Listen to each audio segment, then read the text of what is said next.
We're not yet ready to just send a blank check down to states and local governments to spend any way they choose to. I would certainly be in favor of allowing states to use the bankruptcy route.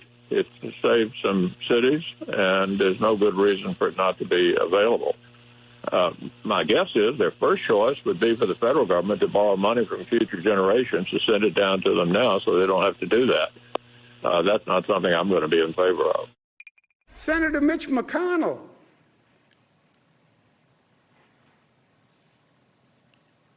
you are bailing out New York when every year you take out more from the kitty, the federal pot, $37 billion more than you put in? Who is bailing out whom? Senator Scott, Florida? You're going to bail us out? You take out $30 billion more every year than you pay in. How dare they? It's a good question. It is a great question. I have this question for our next guest. Joining us now, Democratic Senator Tim Kaine of Virginia.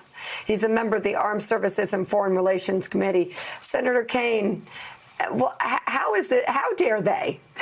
I mean, come on. Well, Mika, you forgot to mention the most important thing. I was a mayor and I was a governor, and you're right. It's pure evil. It is pure evil. When we did the CARES package, we put money out there for businesses so they could keep their payrolls intact and not fire people. And we did aid the hospitals so they wouldn't have to fire people. But what's happening now is McConnell is saying, hey, let states and localities go bankrupt. Most states are doing their budgets right now. Most localities are doing their budgets right now. And get this, they are having to contemplate layoffs and furloughs of fire, police, EMT, first responders. There's never a good time to do that, but you definitely shouldn't do it in the middle of a national health emergency. That apparently is the GOP McConnell plan, and that's why we're fighting hard to get money to state and local governments so they don't have to lay off first responders. So usually leaders try and think of the best possible option, in this case for their states. Is there any reason why allowing them to go bankrupt would be the best possible option? No, it's an evil option, and even the way Senator McConnell tried to explain it is, well, we want them to go bankrupt. Why? So they can get out of pension obligations to hardworking people who've chipped into pensions over the course of their careers. So let's make it worse. Let's have states go bankrupt so we can hurt a lot of retirees.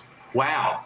That is very, very grim. The worst thing we could do right now is to let state and local governments lay off a lot of first responders and to hurt a lot of retirees. We were able to get funds in the CARES package for state and local governments. The GOP didn't want us to, but the Democrats stayed at the table until we got in. And that's what we need to fight for now. Last week, we did more for businesses and hospitals. The next step should be more for individuals and for state and local governments. Senator Kaine, Willie Geist, good to see you this morning. You've served on armed services, and I know you've always been concerned about the military and about veterans.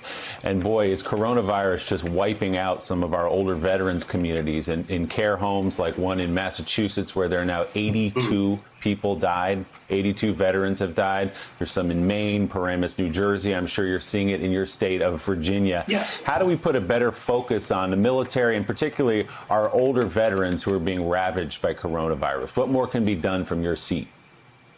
So two things, veterans and then active. So on the veteran side, we have 3 VA hospitals in Virginia. They're short of the personal protective equipment to protect VA workers. Our veterans have serious issues. We did put money, significant money in the CARES bill into the VA system. When we go back next week, we have to demand, how are you using these dollars to keep our veterans safe? And with respect to active duty, you look at a situation like the Roosevelt. It took over a month to test everyone on the Roosevelt, even after there were hundreds of cases of coronavirus. The military to this day still doesn't have their own metric about who should be tested. When I asked them why, they said, well, we're facing supply shortages.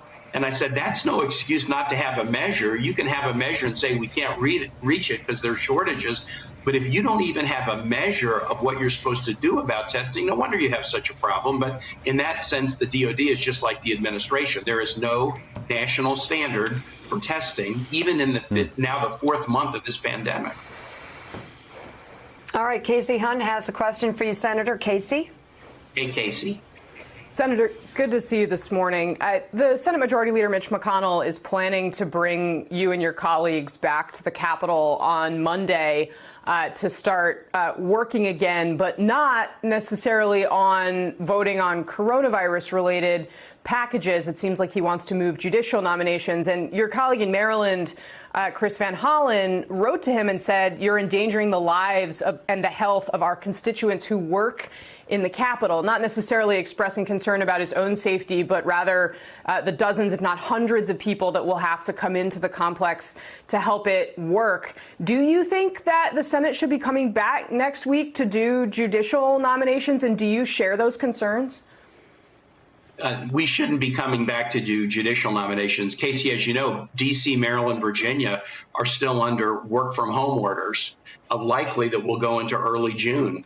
And so I'm not going to ask my staff to violate those orders to come in. I will come in. I'm a U.S. Senator, but I'll try to do my work just me with staff supporting me via telecommute, because I'm not going to order them to violate the safety rules that the governors and mayors have laid down.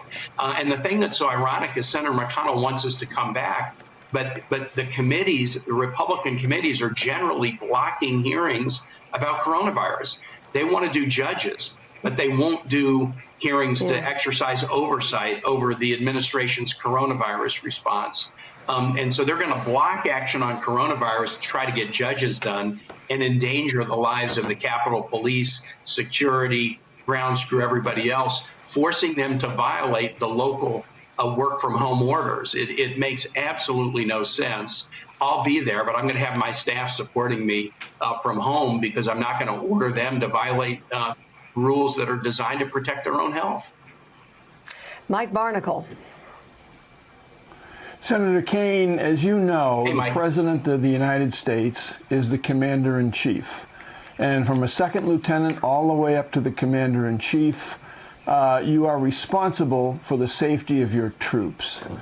A couple of weeks ago, the superintendent at West Point ordered all of the West Point cadets home for safety reasons, in order to care for them, to make sure that they were out of a petri dish at West Point and the coronavirus threat. The President of the United States, Donald Trump, has just ordered all of these troops from disparate parts of this country to return to West Point so he can have an audience for a commencement address he's scheduled to deliver. What are your thoughts on that? Mike, if you couldn't imagine anything more completely contrary to the military ethos. I'm an armed services member. I got a kid in the military, and they have a motto: officers eat last. You take care of your troops before you take care of the folks at the top. This president this is about me, and who cares about you? That's why he's calling folks back. He wants an audience, and he's glad to risk their health to get the audience he wants. That's completely contrary to the way we train officers in the military. All right, Senator Tim Kaine, thank you so much for coming on the show this morning. It's great to see you. And Thanks for checking out MSNBC on YouTube, and make sure you subscribe to stay up to date on the day's biggest stories. And you can click on any of the videos around us to watch more from Morning Joe and MSNBC. Thanks so much for watching.